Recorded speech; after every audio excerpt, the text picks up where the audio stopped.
Welcome to the Open Door. Jim Hanink here with fellow panelists Mario Ramos-Reyes and Valerie Niemeyer. Mario and I welcome Valerie, warmly welcome her as she makes her debut on the Open Door, although she has been here before as a guest back in the day. Thank you. Thank you for the invitation. I'm looking forward to learning a lot with you all.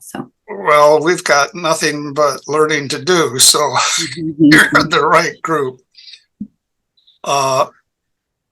Today, we're going to advance our discussion of politics, the daunting challenges that America faces, and the dynamics and the thinking of the American Solidarity Party. Our guest is Peter Sonski, a candidate for the party's 2024 presidential nomination. Mr. Sonski, a New England native, is married and has 9 adult children. He has a Master of Science in Management, MSM, from the Catholic University of America. His professional experience is in journalism, public relations, and business administration. Peter is concluding his second term as an elected member of Connecticut's Regional School District 17 Board of Education. As always, let's begin in prayer. Come, O Holy Spirit, fill the hearts of your faithful and enkindle in them the fire of your love. Send forth your Spirit, and they shall be created, and you shall renew the face of the earth. O God, who has taught the hearts of the faithful by the light of the Holy Spirit, grant that by the gift of the same Spirit, we may be always truly wise and ever rejoice in his consolation. Well, Peter, you've been both a Democrat and a Republican. I guess I've got 2 strikes against me, Jim. I guess some call you a swing voter, but you swung over now to the American Solidarity Party doing the right thing. Do you want to talk about what led you to this group of ours, this motley crew? Certainly, thank you, and I'm very grateful for the opportunity. I would say disillusionment is probably what led me to find the American Solidarity Party. I've been unaffiliated. Admittedly, I was a Democrat from my earliest years as a voter, and I joined the Republican Party during the Reagan years. I was first, a Reagan Democrat. Some will remember what that was. And then a Reagan Republican. But I became very disillusioned shortly after. And by the mid-1990s, I had become unaffiliated and had remained so for many, many years. In the 2016 election, I was really discouraged because we had 2 candidates for president from the major parties that I could not support in any shape or form. And so I was looking for what alternative would be available in order that I could possibly cast a vote in good conscience. And I didn't find anything to be confident in, but I did ultimately cast a vote for Evan McMullin that year. I wasn't enthusiastic, but it was, in my mind, the lesser of 3 evils, if I could call it that. Anyway, I persisted, and in 2018, about the time of the midterm election, I happened upon the American Solidarity Party online. And through that connection, learned of Norm Chouinard, who is the state coordinator for the ASP in Connecticut. Made contact with Norm, and he was very kind in giving me all of the background information about our party and helping me to become solidified in it. And once I found it, it literally fit me like a glove. It was as though it was an oasis in the desert, because I felt as though everything that I found lacking, everything that I found without an ability to support in zest or in eagerness, I was able to do in the American Solidarity Party. So here I am, and I have identified with the ASP while a member of the local Board of Education, as you mentioned, and now I'm considering or asking voters in the ASP to allow me to lead the party as its presidential nominee, in hopes of growing the party both in size and in influence as we go into the 2024 election cycle. Well, thank you for that background. Mario, would you like to take us forward a bit? Well, you were talking about the both traditional parties, and it was interesting because this morning, early morning, I was looking at some news, and I just ran into Bob Kennedy Jr. speech about his candidacy or possible candidacy for the presidency. And there was a short word said by him, which, to be honest, I identify fully. And to me was the old Democratic Party coming back, at least this very short statement made by him. Just a side comment, but it's very interesting, and I understand that you were a member of that party. Now, but my question here is that to what extent your faith inform public policy, or to what extent faith play a role in you choosing the American Solidarity Party as your political party? Well, thank you, Mario. The American Solidarity Party is a Christian Democratic party. And the Christian Democrats are informed a great deal by Catholic social teaching. I'm a Roman Catholic myself, and have always been very sensitive to the church's exhortations to the faithful, that we need to be mindful not only of the life issues that are the contentious issues in politics these days, but looking at the life issues everywhere we encounter them, whether it's somebody that is unjustly employed, whether it is somebody that is in need of a place to sleep or a meal, or even a kind word. You know, human dignity is at a very low level of regard today. And the American Solidarity Party showed me immediately its respect for human dignity, its respect for dignity in the unborn, its respect for dignity in the prisoner awaiting a death sentence, its respect for dignity for those that are ill and dying, or that are suffering terribly and have lost all hope. But there's dignity in every human life. And so my faith informs me in a very holistic way. And this is what I've really enjoyed about the ASP, and why I said earlier that it fits me like a glove, because some of the elements that the Democrats would claim as their policies, some of the issues that the Republicans would claim as their policy, are brought together, and I can support all of these elements within the American Solidarity Party. So I feel very complete. It's not one of these cases where somebody's saying, well, I'm personally opposed, but, you know, we have to realize that all authority ultimately derives from above.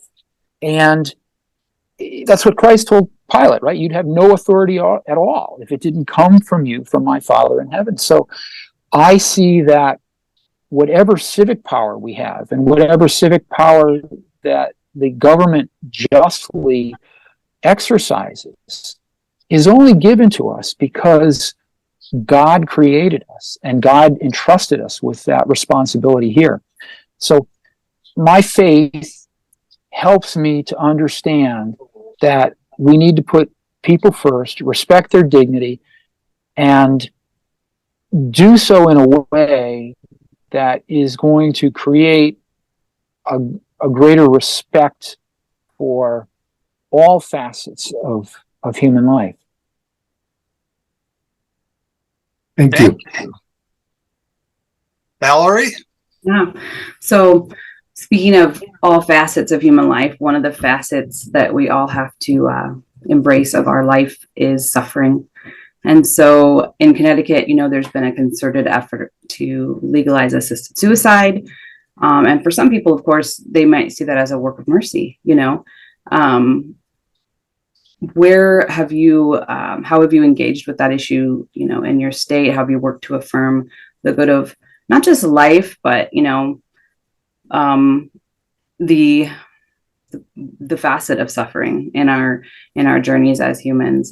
So how have you worked to kind of block that effort to sort of be disposing of people as they become more of a burden, which can be one of the ways that euthanasia applies, but also maybe a distorted view of mercy? Boy, you said that very appropriately, very accurately, Valerie. Well, first of all, let me share some good news. The bill to legalize assisted suicide in Connecticut died last week in committee. For the 11th straight year, a measure has been introduced in the Connecticut legislature to legalize assisted suicide. And for 11 consecutive years, it's gone down to defeat one way or another. So the Public Health Committee had a hearing on this, and they advanced the bill. It went to the Judiciary Committee, and the Judiciary Committee did not have the votes, thanks be to God, to move it out onto the floor of the Senate, which was a Senate measure. And for that reason, the bill died. So it's gone, at least for this year, but I fully expect they'll be back again next year, because it seems as though Connecticut is indeed a state that the supporters of assisted suicide want to have. And it's been beautiful because it's been, Valerie, a very bipartisan effort to thwart the measure. So I'm excited about that. My own activity this year, I testified against the measure when it was at public hearing, and certainly let others know and promoted the fact that we needed to work diligently both through prayer and through advocacy to stop the measure from coming through. To your point earlier, it's an effort to convince the public in general that this is a kind gesture, that this is a generous response to people who are suffering. And in truth, there are so many medical interventions, palliative medical interventions that can help people that are suffering to ease their pain. And what they most need is love. What they most need is the interaction with other human beings, to know that they have value, to know that they have meaning, that to know that their life still is purposeful. And that's what people are losing. My goodness, during the pandemic, we told everyone, go inside, close the doors, pull the covers over your head, and don't look outside. And people were left alone. People died alone. It was a terrible situation. And so it's easy for people to fall prey to that thinking. But we are human beings that are built for community. We're built for interaction. We're built for living in society. And helping people to understand that is the best way to combat measures to legalize killing, assisted suicide, I should say, to be more precise. I'm pleased that we were able to defeat it, but it's a lot of work in changing the culture, Valerie, that's going to be required before people stop bringing this measure forward. Yeah, it reminds me of the, just the Via Dolorosa of Jesus. Our Lord, like he, as God, could have ended his suffering at any point. We're not even embarked on it, but how John and Mary were the only ones that remained with him to behold his suffering, to be with him in his suffering. And that is, the vast majority of people don't have the desire to face the horribleness of suffering, to that degree. And as people approach death, but that I think that there is something beautiful that all people can recognize about, this idea of standing at the foot of the cross and just accompanying people in those moments of anguish, and so hopefully we can, again, I don't know, hearken, have people hearken to the beauty of accompaniment. And like you said, acknowledge that there's so many other kinds of ways that we can show mercy with even just medical palliative care and whatnot. But thank you for your thoughts on that. Can I add something else? Because your comments just prompted something. This is beneficial not just for the dying person or for the person that's suffering. It's very beneficial as well for those who accompany that person. You talked about Mary, and you talked about the Apostle John at the foot of the cross. Think about the experience that they had. It was very demanding, but at the same time, it was very grace-filled, and they, through that experience, had an opportunity at an insight and an internal growth that helped them to carry on after Christ's death. All of us face suffering of some form or another, and accompanying someone else is usually suffering with them. You're showing compassion. You're uniting with them in their suffering, and so it's beneficial too. And too often today, people want to dismiss that. They want to live their life to its fullness, to the degree of enjoyment that they can get out of it, and not be burdened by an older relative, whether it's a grandparent, an aunt, an uncle, even a parent who might be seen as burdensome. So, to your point, people have lost an understanding of that respect for others, that dignity that I mentioned earlier. But they should know that walking with that individual in his or her suffering, in his or her last weeks and days, is a very fulfilling experience in itself. Yeah, I was in DC recently visiting, and I wore my shirt. And somebody said, some guy was just walking by, and he's like, solidarity, he put the fist up, and it's like, what if we change the solidarity image to, John and Mary at the foot of the cross, I think you're right. I think the true solidarity, we need to work to change the things that we can influence, but sometimes things are very much out of our control, like death and suffering, and just being present to people and suffering with them, like you say, true compassion, I think, is the greatest good, but in those circumstances. Thank you. A number of our listeners are probably familiar with the publication Magnificat, and the upcoming edition for May, already there practically, has picture John walking with Mary And the title is something like John Walks with His Adoptive Mother, Mary. So often we see the picture of them or a picture of them at the foot of the cross. This time it was John leading Mary to his home. It's really a striking image. Well, there's certainly a connection between what we've been discussing and the family. And Peter, you recently have had a listening session on the family and the needs of the family.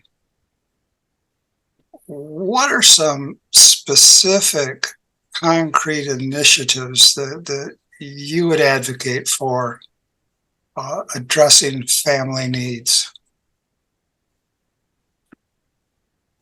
Well, Jim, thank you for citing that listening session. And I'd say that in addition to having the listening session, I've also just had a new grandchild. And so I'm very keenly aware of what young families are going through and what their needs are today. One of the things that I heard resoundingly from members is that more time is needed, more time to be with family. And the pressures of work are coming from two different directions. They're coming internally because we all feel compelled to do our duty and to support our families. And then they're coming also from the employer who is demanding our services. But family often takes a back seat as a result. Even though our motivation is to help our family through our employment, quite often our employment is responsible for taking us away. And some of the things that I heard from our members were, we need more time. We need more time, especially at the birth of a child, for mom and dad and new baby to be together. Then the system that's in place that allows people the time that they need in order to do this without the pressure of necessarily losing their job. We have systems in place, we have laws in place that provide for periods of time in most larger corporations where employees can take the time that they need. If they are in a smaller organization, they may not have that length of time that would be valuable to them, would be valuable to their youngster. If they are newly employed, for example, and don't have a length of time sufficient for their employer standards for them to benefit from some of these opportunities to take time, they're at a loss. But these are things that we need to look at and find ways that through government we can't provide for the needs of people, to take pressure off of employers, be more secure and have the time that they need. We need to make sure that they have affordable housing. That was another measure that I heard. So often, if people are moving into urban areas because urban areas generally have the most opportunity for employment, they are faced with very expensive rents.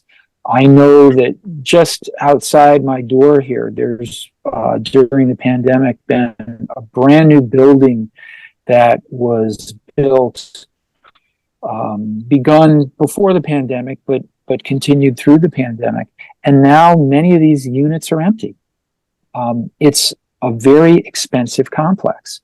And that's very, very costly for any family or anyone outside of, a successful professional these days to be able to pay that amount in monthly rent. So those are two areas that are of concern. Jim, what about just basic health care? The cost of providing for a family and their medical needs is extreme. we've been talking an awful lot about making birth free. That's an issue that I've heard countless times in the campaign. How can we help families that are faced with high copays, high deductibles, or other expenses outside of what their coverage will provide them, with making ends meet? And again, we've got to find ways in which we can support that through Medicaid and the structuring of programs that will help families to not have these burdens.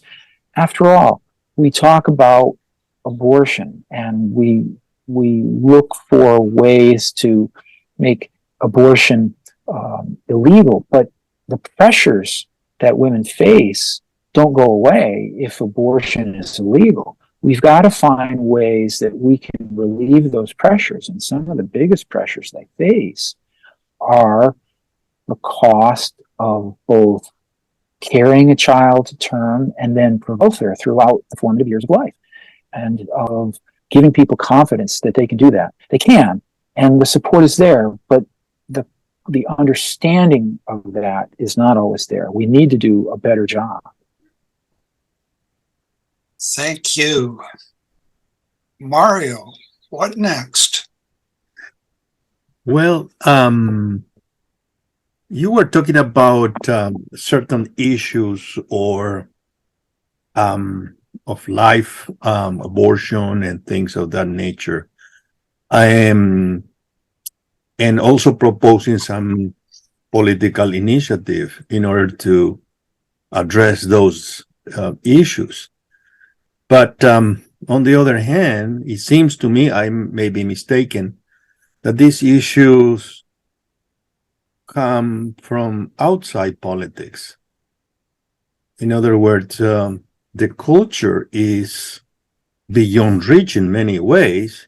And this culture, let's call it, as John Paul II did, the culture of death, is the one who is proposing, quote unquote, these views. Now, the question is, to what extent politics or a political party in itself can relieve this situation? Because it seems to me that even though we may have, and we just did, the Supreme Court decision to send back the issue of abortion to the state, the reaction was the opposite. My own state, who is traditionally pro-life state, say more or less, voted against pro-life amendment and so on. In other words, there was a backlash of coming from the culture. And underneath that is the view, correct me if I'm wrong, that many Americans have about freedom. What do we mean by freedom? Freedom from what? And so euthanasia, assisted suicide, abortion, everything at the end, when you engage with people, you reach to a point that we have a different view of freedom. Now, my question again, back to this rambling, is to what extent a political party can deal with these issues? Well, a political party can advocate ideas. A political party can advocate values. A political party can advocate policy. But laws alone are not going to bring about the changes that we're advocating for. It's a change of culture, a change in society's way of thinking. And we can help people to change their thinking with different programs and different initiatives that allow a different perspective to take hold. And so that's where we stand apart from what I'll call the major political parties, the duopoly parties. Because even though the Republican Party, I suppose, was successful in having the Roe versus Wade Supreme Court opinion overturned, I say that because with the justices that were appointed through President Trump's presidency allowed for that change to take place when a challenge was made. Even still, to your point, a ballot initiative that would be supportive of human life in the womb in a state like yours is sacred didn't pass because the party didn't have the answer to how to move forward. The objective was overturn Roe v. Wade and stop abortion, but abortion is a cultural issue, and we often look at it as a political issue. And the infighting that we have, the polemics that we have, are all because of the influence that politics have in our lives. We need to be able to set aside the political rhetoric and the political points of view to look at the root causes of some of the societal issues that we have and to see how we can approach them in a way that serves the people, and obviously doing it through political or government means, but at the same time, without the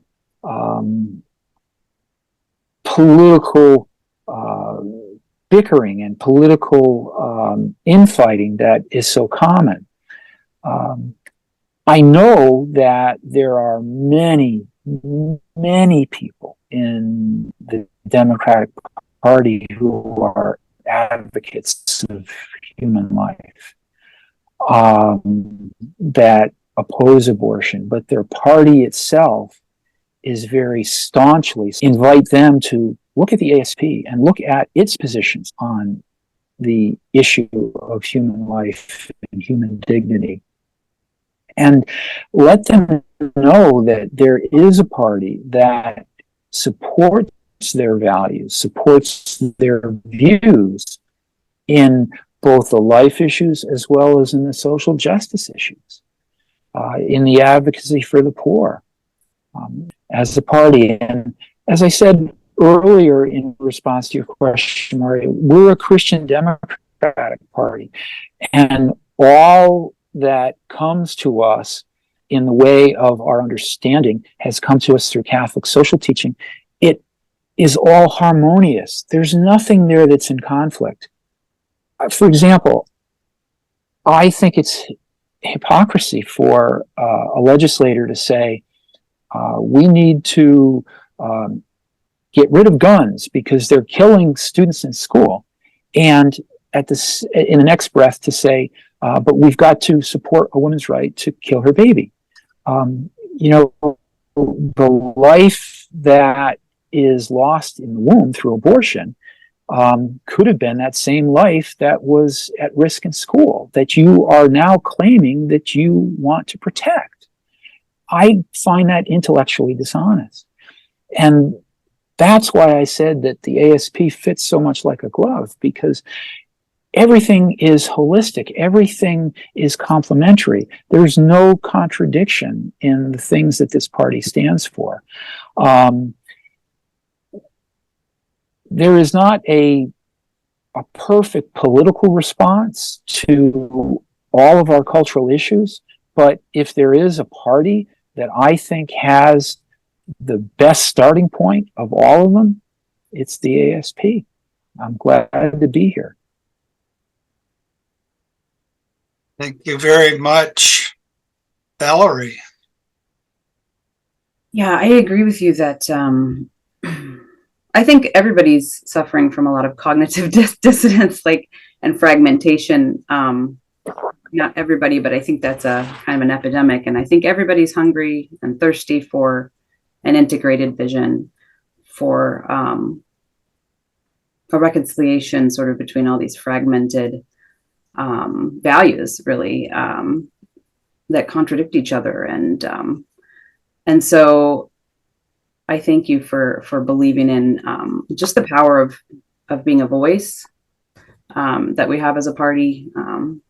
And thank you for being willing to pay the costs of being that voice by pursuing what you're pursuing. I'm curious what you think about, we know you are a proponent of broad ownership, a broad ownership economy. What does that mean to you, and how do you envision helping to bring that about? The ASP stands really for small things, for local things.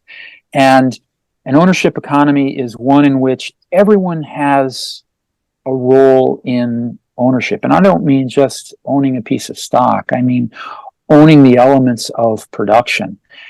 We live in America where it's the land of big industry, big commercial corporations. Look at the size of Microsoft and Google and Meta and all of the organizations, Amazon.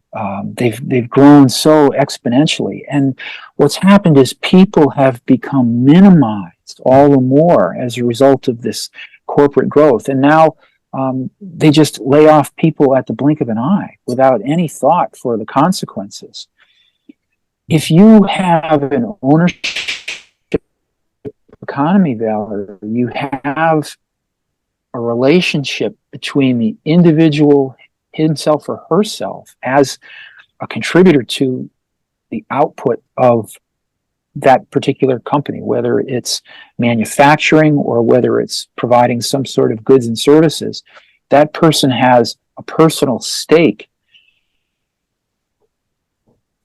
I struggle because there's not a clear line that I see to breaking up big corporations and having the opportunity to implement some of this small ownership economy that I talk about. I'd like to find ways, first and foremost, that we could make it less desirable for big corporations to continue to merge and to acquire other organizations to constantly grow and in just a profit-seeking motive. I'd like to find incentives that we can offer so that organizations can start small, can invite people into an integral relationship as employees and co-owners, collaborative arrangements, cooperatives that allow individuals to have a real stake in the organization, to take pride in its output, to benefit from the profit that it enjoys, the success that it enjoys. And that helps an organization to sustain itself and to advance itself. Certainly, I realize that sometimes small is not efficient. It's not optimal. But at the same time, I think instances would be separated from an individual because of the need for long commutes or long hours at work are very advantageous. These are some of the human dignity issues that we were talking about earlier. They're not easy fits because of what we also have been talking about, just the cultural perception. We all accept Amazon's success, and we're quick to get online and order something from Prime, and it'll be here in 2 days, and we'll be much happier because we've got our new package that's come from Amazon. But the reality is the poor people that are working in delivering those packages and assembling those packages in warehouses are getting paid very poor wages, and their conditions are not very favorable at all. And we dismiss that. We are looking only at what satisfies us, what interests us, which is that outcome of the product. So helping people to understand that we have dignity as people, we have dignity in our employment, we contribute to our own growth, our own improvement through our employment. We contribute to the betterment of society through our employment, whatever it is we're doing. Helping culture to understand that work is not a burden, work is an opportunity, and it is a means of sustaining us, of helping us both to grow and to improve, as well as to provide for ourselves and those that we love. As I say, not a simple path, but a path that we must nonetheless try to instill in people so that they can have a new view and a better appreciation for what we bring each and every day to our workplace. Thank you. Thank you for that. Yes. Now, different kind of consideration. It's almost in political life 2024. Even Biden decided he'd finally have to announce, and he did. Now, if you're our nominee, whoever our nominee is, Mario and Valerie and I, what we're going to be doing is trying to get signatures for you or whoever our candidate is, so we can vote for you. And it would be just so great if the party had ballot access everywhere in this country. But in most places, it's going to be by way of write-in. And of course, the write-in folks need their signatures, and getting on the ballot, whoa, mega signatures. Any thoughts for us, Peter, on how to improve ballot access? I think the struggle, Jim, and I acknowledge everything that you just said. The struggle is always going to be that the duopoly is in control. The state houses are run by either Republicans or Democrats, and they happen to like the situation exactly as it is. So they impose these thresholds that are very high for signatures or for filing requirements, what have you, in order to be able to allow a third party to have ballot access, whether it's write-in access or whether it's normal ballot access. We've got to start growing the organization, growing the party at the local level, and organically let it filter up so that perhaps we can get to a point where at some time we can work to ease these demands. There needs to be legitimate requirements. I'm not suggesting that it should be just a matter of filling out a form and getting ballot access. There should be a required substantiation of voter support for your cause. But at the same time, until we are able to wrest that ironclad control from either the Republicans or the Democrats in the state houses, I don't see an easing. They are going to continue to make it a challenge for people to compete with them.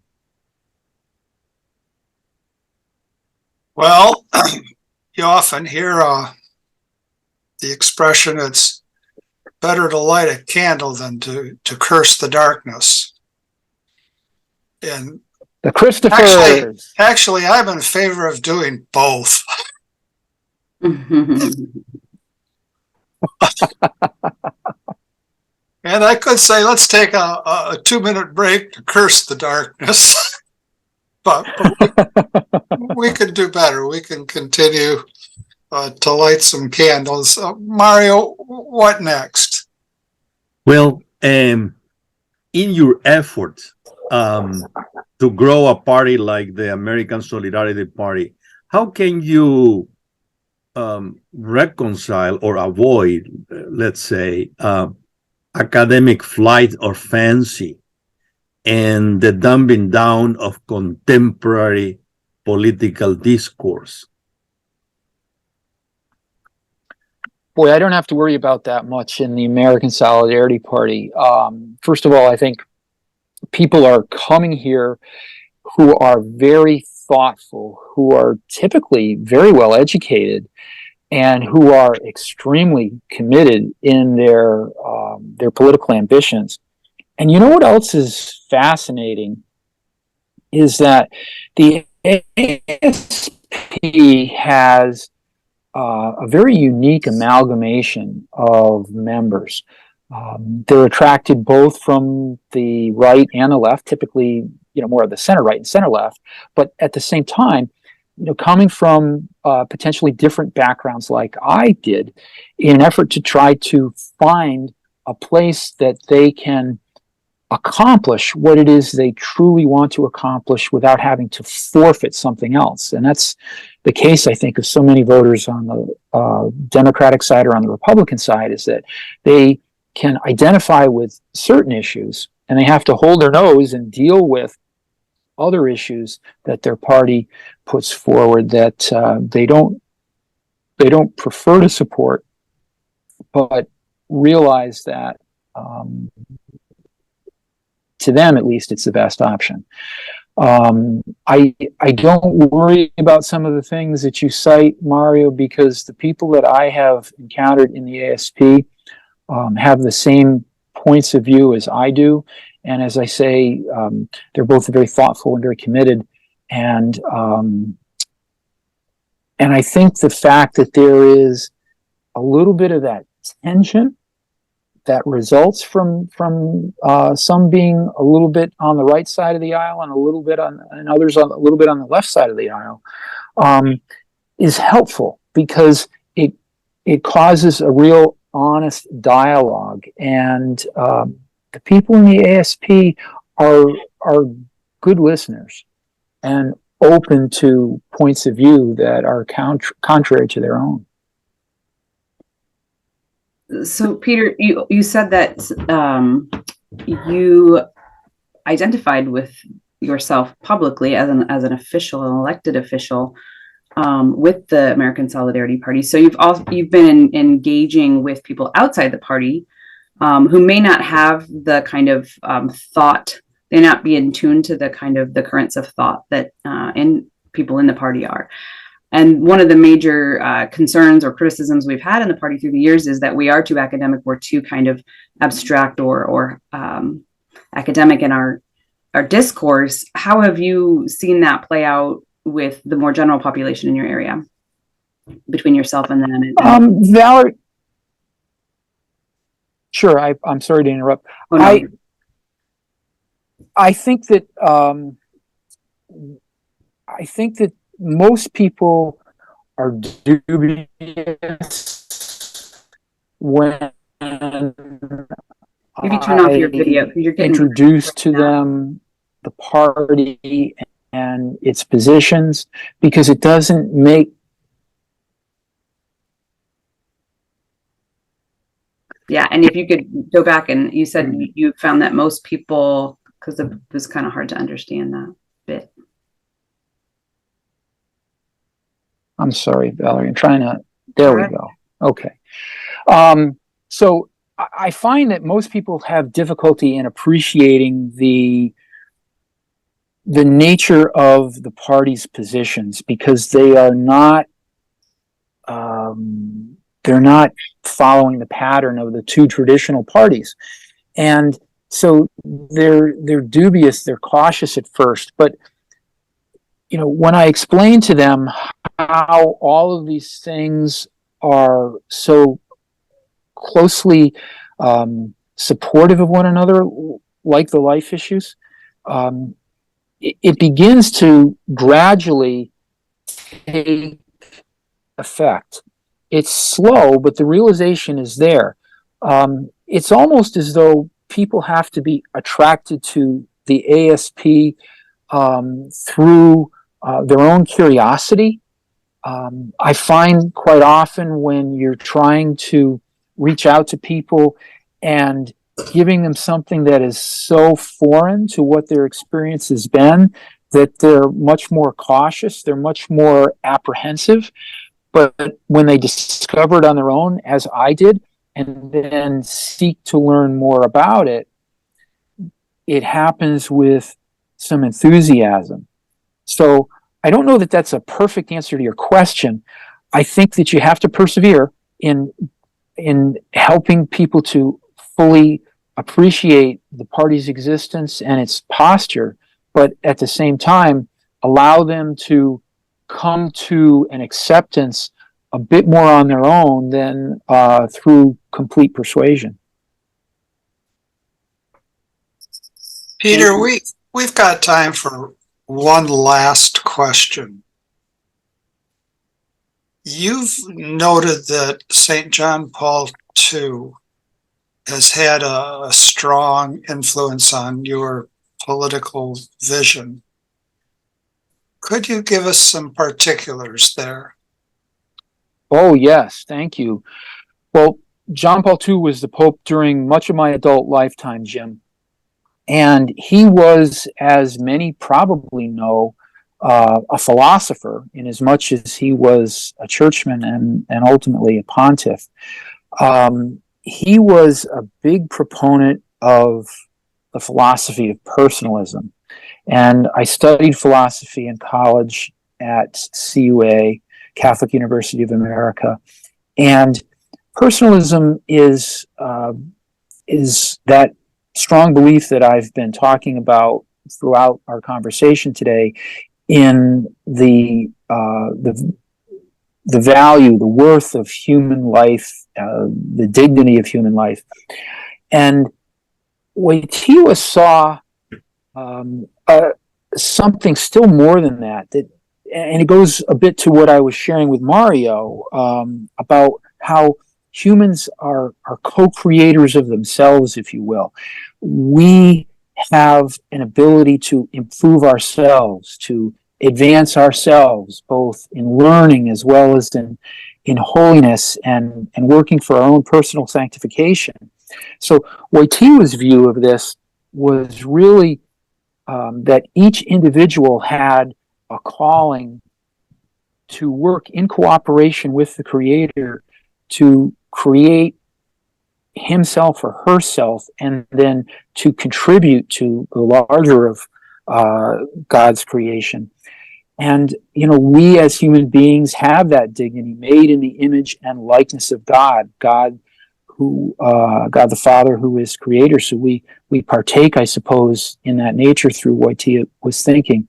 But this is why I feel that we are so lacking as a society in an understanding of human worth and dignity, because Wojtyła saw this in everyone, in the destitute, in the suffering, and in those impoverished, and those who are not receiving justice in society.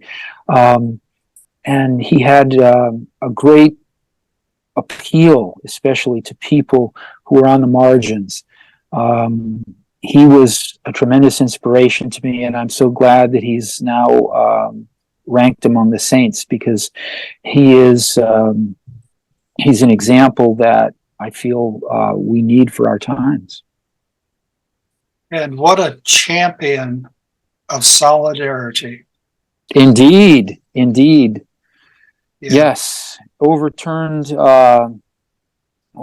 such strife and communistic hardship in his own country, and then later in the Soviet Union.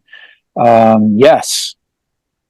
May I say something that can help, I think, many members of the American Solidarity Party. John Paul II was very close to a priest, Polish priest, Joseph Tischner.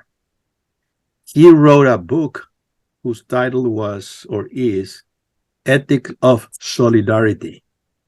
And there was a small book that he followed carefully. And I believe I do have the edition 1987. But if a member of the Solidarity Party can get that book, it's very, very good. It's inspirational and give all the account of those years. And of course, based on the Catholic social teaching. Thank you for that recommendation. We close, as always, with the gospel for the day. This from John. Jesus said to the crowds, I am the bread of life. Whoever comes to me will never hunger, and whoever believes in me will never thirst. But I told you that although you have seen me, you do not believe.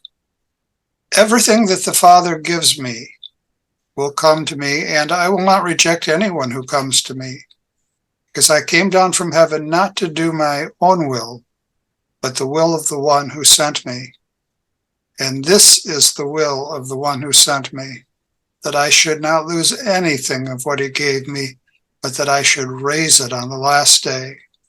For this is the will of my Father, that everyone who sees the Son and believes in him may have eternal life, and I shall raise him on the last day. Come, Lord Jesus, come. Thank you so much, everyone.